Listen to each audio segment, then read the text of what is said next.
Welcome back to our YouTube channel Barnomoy 36। Barnomoy 36 এর YouTube চ্যানেলে তোমাদের সকলকে আরও একবার জানাই ওয়ার্ম ওয়েলকাম।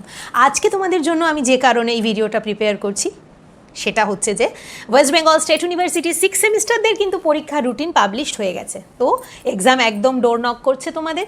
এখন তোমাদের বর্ণময় 36 সাজেশন দেখে লাস্ট টাইম প্রিপারেশন নেওয়ার পালা। তো তোমাদের আজকে আমি খুব শর্ট এবং খুব প্রেসিয়াস কিছু সাজেশন করে দেবো, যেটা তোমাদের আগামীতে চলার পথে ভীষণভাবে সাহায্য করবে। তো চলো আর দেরি না করে পরীক্ষার আগে লাস্ট মিনিট সাজেশনটা চেক করে নেওয়া যাক। সিসি 13-এর জন্য আমরা কী কী সাজেশন রেডি করতে পারি। সিসি 13-এর ইউনিট 1 রয়েছে সংস্কৃত সাহিত্যের ইতিহাস। সংস্কৃত সাহিত্যের ইতিহাস থেকে তোমরা ডেফিনেটলি রেডি করবে নাটকে কালিদাস আর জয়দেবের গীতগোবিন্দম। এই দুটোর মধ্যে থেকে একটা কোশ্চেন 100% কমন পেতে তোমরা বাধ্য। এখান থেকে শর্টের জন্য পড়ো তোমরা কাব্যে কালিদাস, বাণভট্টের হর্ষচরিত আর কাদম্বরী। এখান থেকে মোটামুটি তোমরা 5 নম্বরের একটা শর্ট অ্যাটেন্ড করতে পারবে, একদম গ্যারান্টি। ইউনিট 2-তে চলে যাব আমরা। ব্রডের জন্য রেডি করব শেক্সপিয়ারের নাটক, Dickens, Shelley, Keats and Milton. এই কজন ব্রডের জন্য রেডি করব। শর্টের জন্য তোমরা অবশ্যই দেখো উইলিয়াম ওয়ার্ডসওয়ার্থ আর জর্জ বার্নার্ড শ। এবার এসো ইউনিট 3। ইউনিট 3 হচ্ছে আমাদের হিন্দি সাহিত্যের ইতিহাস। সেখান থেকে ব্রডের জন্য তোমরা তৈরি করো মুন্সী প্রেমচাঁদ, ভারতেন্দু হরিশ্চন্দ্র, মহাদেবী বর্মা, ফণীশ্বর নাথ, রেণু। আর শর্টের জন্য তৈরি করো সূর্যকান্ত ত্রিপাঠীর কাব্য আর প্রেমচাঁদের ছোট গল্প। এবার ইউনিট 4-এ তোমরা এসো। ইউনিট 4-এ রয়েছে অসমীয়া সাহিত্যের ইতিহাস। এখান থেকে আমি শর্ট তোমাদের সাজেস্ট করব না, কারণ প্রিভিয়াস 3টে ইউনিট থেকে তোমাদের শর্ট আমি বলে দিয়েছি। তোমরা অসমীয়া সাহিত্য থেকে যেগুলো পড়বে ব্রডের জন্যই আমি বলি, সেগুলো হচ্ছে নলিনীবালা দেবী, নাটকে লক্ষ্মীনাথ বেজবড়ুয়া, বিরিঞ্চি কুমার বড়ুয়া, রজনীকান্ত বরদলৈ, লক্ষ্মীনাথ ফুকন, কমলেশ্বর চলিহা, চন্দ্রধর বড়ুয়া, হিতেশ্বর বরবড়ুয়া আর কমলাকান্ত ভট্টাচার্য, হলিরাম ডেকা। মোটামুটি এই কটার মধ্যে থেকে তোমরা কভার করে নিতে পারবে। অসমীয়া সাহিত্যের ইতিহাস প্রিভিয়াস ইউনিটগুলোর তুলনায় একটু বেশি মনে হলেও তোমরা দেখবে এই সমস্ত লেখাগুলো তোমরা পাবে সেগুলো অন্যান্য ইউনিটের তুলনায় অনেকটাই ছোট। সেই জন্য এগুলো পড়তে খুব একটা অসুবিধা হবে বলে আমার মনে হয় না। এবার দেরি না করে আমরা চলে যাব সিসি 14-এ। সিসি 14-এর ইউনিট 1-এ আমরা পাবো ইংরেজদের জাতি প্রকৃতি, মানে এখানে রয়েছে ইংল্যান্ডে বঙ্গমহিলা। এখান থেকে তোমরা পড়বে ইংরেজদের জাতি প্রকৃতি। সেকেন্ড দেখব 19 শতকে ইংল্যান্ডের শিক্ষা ব্যবস্থা। থার্ডে দেখব ইংল্যান্ডের পার্লামেন্ট গঠন ও কার্যাবলী। ফোর্থে দেখব ইংরেজদের বাণিজ্য। ফিফথে দেখব ইংল্যান্ডের খাদ্যাভ্যাস।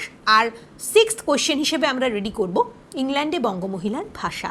এখান থেকে তোমরা যদি এই কটা কোয়েশ্চেন একটু ভালো করে রেডি করতে পারো, তোমরা কিন্তু এখান থেকে কমন পেতে বাধ্য থাকছো। এখানকার শর্ট কীভাবে রেডি করব সেটা আমি এই পেপারটা সাজেশন কমপ্লিট করার পরে তোমাদের সাথে বলছি। ইউনিট 2 থেকে আমরা দেখব লন্ডন শহরের লেখকের অভিজ্ঞতা, পরিহাস প্রিয়, মানে রবীন্দ্রনাথের পরিহাস প্রিয়তা। তোমরা জেনে থাকবে প্রসঙ্গক্রমে সিসি 14-এর ইউনিট 2-তে রয়েছে ইউরোপ প্রবাসীর পত্র। এখান থেকে দেখবে সমুদ্র যাত্রার বর্ণনা, ভ্রমণ সাহিত্য হিসেবে ইউরোপ প্রবাসীর পত্র কতখানি সার্থক, আর ইঙ্গবঙ্গের পরিচয়।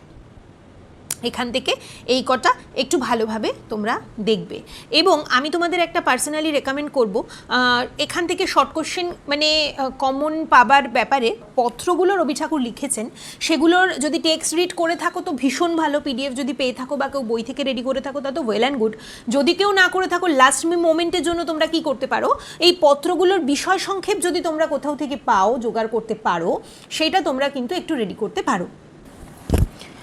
এবার আমরা চলে আসবো ইউনিট 3-তে। ইউনিট 3-তে আমাদের পাঠ্য রয়েছে দেশে বিদেশে। আমি আগেও বলেছি, এখনও বলছি, তোমরা কিন্তু দেশে বিদেশের একটা বিষয় সংক্ষেপের ধারণা মাথায় নিয়ে পরীক্ষার হল অবধি পৌঁছবে।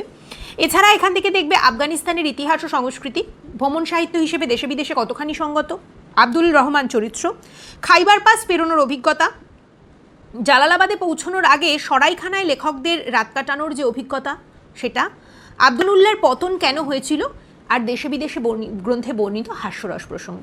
এই কটা দেখলে আমার মনে হয় তোমরা এখান থেকে মোটামুটি অ্যাটেন্ড করতে পারবে। মোটামুটি 100% তোমরা অ্যাটেন্ড করতে পারবে।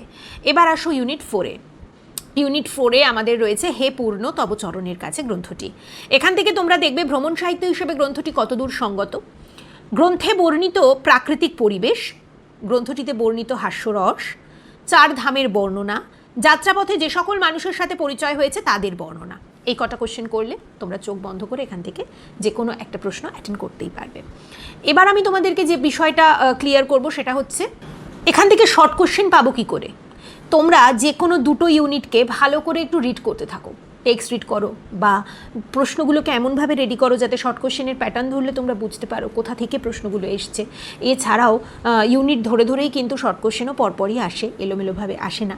তোমরা এটুকু বোঝার চেষ্টা করো, ধরো হে পূর্ণতম চরণের কাছে শর্ট করবে বলে তোমরা রেডি করেছো, শর্ট কোশ্চেন অ্যাটেন্ড করবে বলে রেডি করেছো, সেই প্রশ্নটা ঠিক কোথা থেকে উঠে এসেছে, পরিপ্রেক্ষিতে সেই প্রশ্নটা তোমাদের কাছে এসে পৌঁছেছে, সেই প্রেক্ষাপটটাকে যেন তোমরা বুঝতে পারো পরীক্ষার হলে। এই ছিল সিসি 13 এবং সিসি 14 সাজেশন। আশা করি তোমাদের পরীক্ষা খুব ভালো হবে। তোমাদের প্রত্যেক ছাত্রছাত্রী আমার সন্তান সমত, হৃদয়ের অন্তরের অন্তঃস্থল থেকে উঠে আসে তোমাদের সফলতার কামনা। প্রত্যেকের পরীক্ষা খুব ভালো হোক। বর্ণময় 36 তোমাদের এই সফলতার পথে শুভ কামনাতেই ব্রতী রইল।